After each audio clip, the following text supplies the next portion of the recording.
Hey Mustangs, welcome to Press Pass, SMU Spotlights on Sports. I'm Peter Warner. And I'm Cody Banks. Let's go. It's the end of March, which only means one thing for college sports fans: March Madness. Teams tipped off in Indianapolis in a highly anticipated return to NCAA tournament basketball, which was canceled last year due to COVID-19. Press Pass reporter Grace Lawrence has more on how SMU wrapped up their season and how other Texas teams are busting fans' brackets. Hi everyone, I'm Grace Lawrence, and today I'll be updating you on everything March Madness. The SMU men's basketball team lost in the first round of the American Athletic Conference tournament to Cincinnati, but got a bid to the NIT tournament as a third seed to play Boise State in the first round. They could not defeat the Broncos, however, losing the game 85-84. This concluded the Mustangs basketball season for the year. Although SMU is not competing in the NCAA tournament, many other Texas teams are in their bubble in Indianapolis. Texas has showed up and shown out so far with 7 schools representing the Lone Star State. Abilene Christian University upset the University of Texas at Austin in the first round, but lost a tough one to UCLA in the second. Baylor continues their run as a number 1 seed, taking on Villanova in the Sweet 16. Now, Villanova beat the University of North Texas in the second round, but the Mean Green upset the 4th seed Purdue in the first round. Texas Tech won their first game, but fell to Arkansas by 2 points in the second round. And Texas Southern lost in the first round to Michigan. And the last standing AAC team, Houston, continues dancing to the Sweet 16, where they will take on Syracuse. This year, the men's tournament has made history with a historic record amount of upsets, tallying 15 so far. The standing record was 13, and keep in mind, we just finished the second round. Looking over to the women's tournament taking place in a bubble in San Antonio, the madness started before the games even did. Since the teams are bubbled, all their amenities are included because nobody can leave and risk contracting and spreading COVID-19. So their food, film rooms, and practice facilities are all in their bubble. Each is attached to a hotel where everybody quarantines and sleeps. Sedona Prince of Oregon made a viral TikTok of the difference in weight room setup for the women compared to the men. The women were given a dumbbell rack and a few yoga mats. The men had a full gym setup with racks of weights and machines, as you'll see here. This is our weight room. Let me show y'all the men's weight room.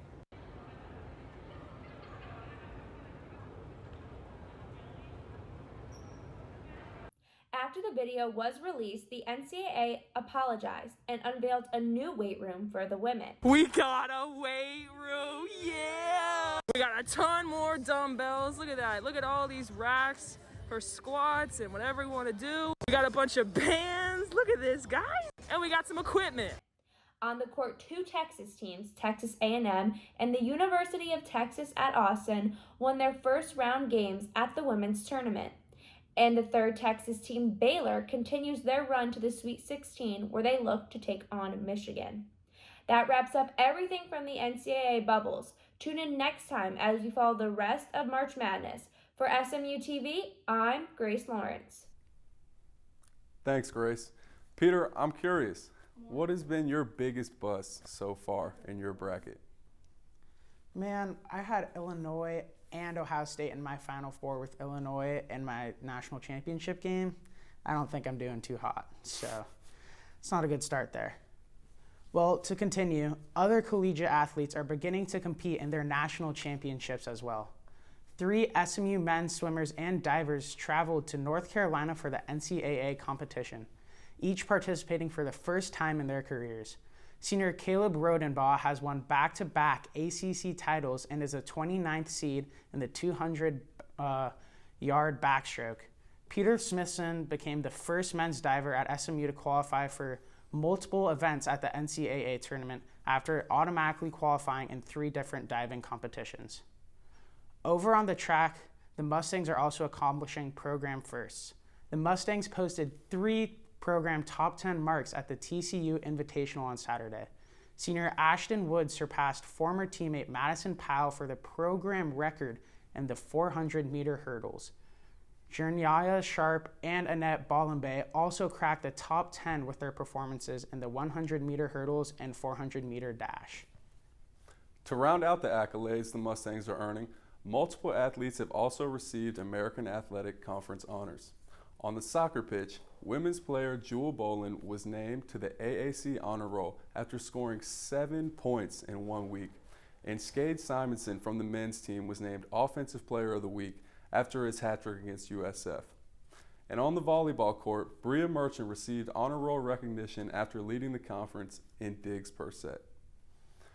All right, Mustangs, it's time for your trivia question of the week. Since the SMU men's swimming and diving team is heading to the Nationals this week, our trivia question is, when was the last time 2 SMU men's divers made it to Nationals together? We'll have that answer for you coming up later in the show. After the break, from the Boulevard to Tokyo, learn what's in store for the 2020 Tokyo Olympics. Stay with us.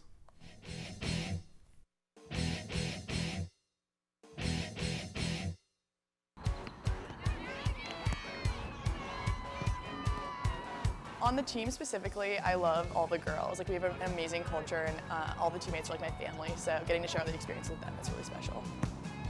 Best part about being a soccer team at SMU is the people you meet. We all have strive for academic excellence as well, so it's fun to take classes and do everything with you. Thank you for your support, and we'd love to see you in the stands next season. For more information, visit the women's soccer page on Facebook.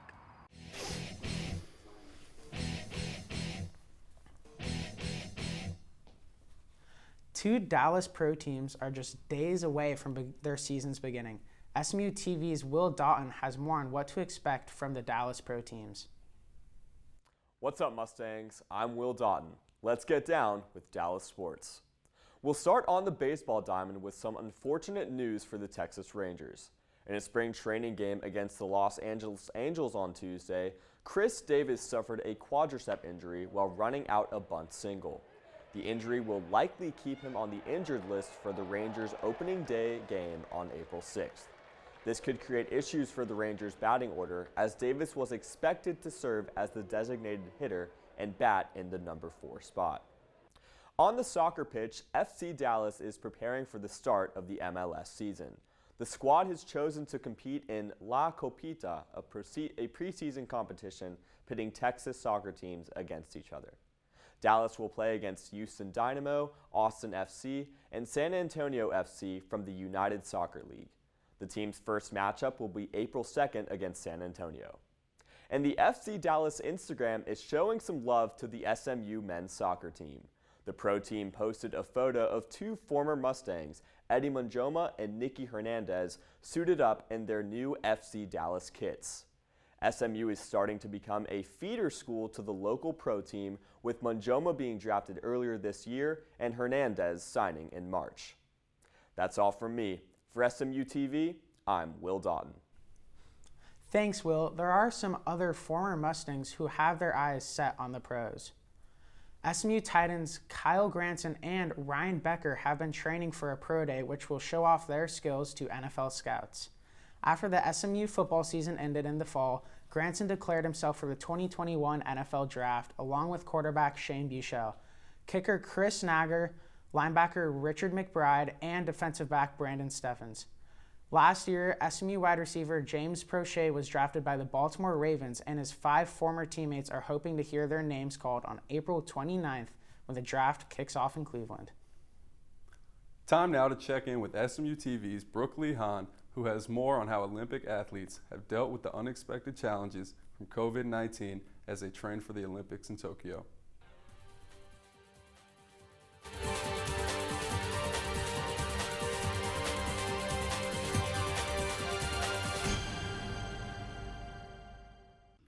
Hey Mustangs, I'm Brooke Lee Hahn, and welcome to the Boulevard to Tokyo, where I will be previewing the upcoming Summer Olympics in Tokyo, Japan. The year-long postponement of the Olympic Games was a massive and unprecedented hurdle thrown at athletes. This week, I had the chance to chat with Olympic sports performance consultant Peter Zappallo to find out how athletes have worked through this unexpected challenge. There may be all sorts of factors that function into your best performance or your best ability to perform. So some of these athletes, I would say all the athletes that were going to Tokyo, unless they were very young, probably had it on their schedule for 4 years. They have been working with their coaches, their trainers, their sports psychologists, their dietitians, their families, their jobs to be prepared for that date. And to have that date change, I think it's going to affect it a lot. Despite the challenges and uncertainties the athletes and their support staff have faced in preparing for the Games, Zappallo has been pleasantly surprised by everyone's resilience and dedication. He hopes that all of this hard work and determination will result in some great athletic performances in Tokyo this summer. I foresee the Tokyo Games as a celebration of the world coming together and coping with the pandemic. Thanks for watching, and join me again next time on the Boulevard to Tokyo to hear from an internationally renowned sports psychologist about how athletes have had to retool their mental approach in the face of so much uncertainty.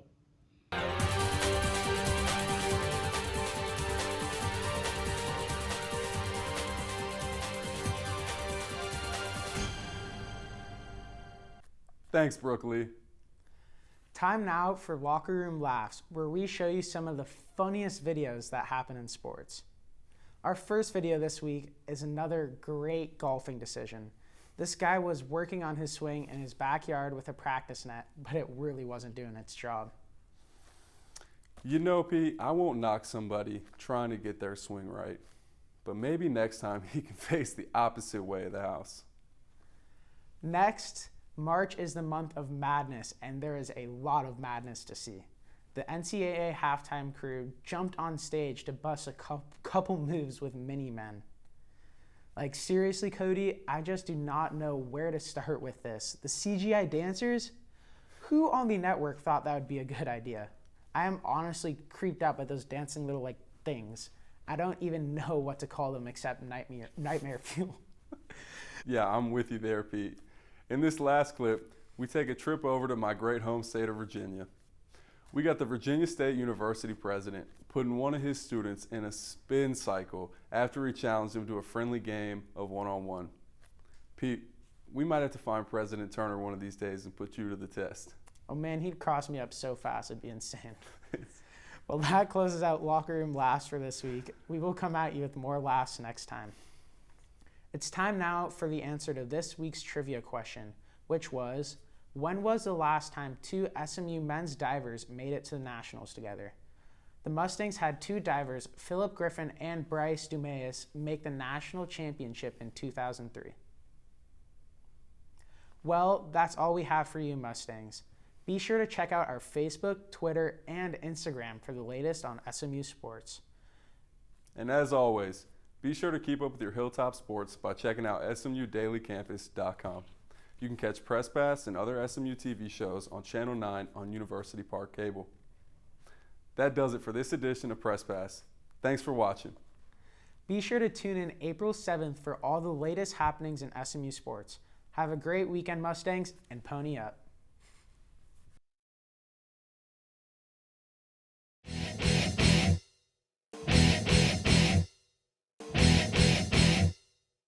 SMU TV and the Division of Journalism want to thank our underwriters, North Park Center in Dallas, Javier's Gourmet Mexicano on Cole Avenue, and Advance ER off West Lovers Lane. We appreciate your support of student media.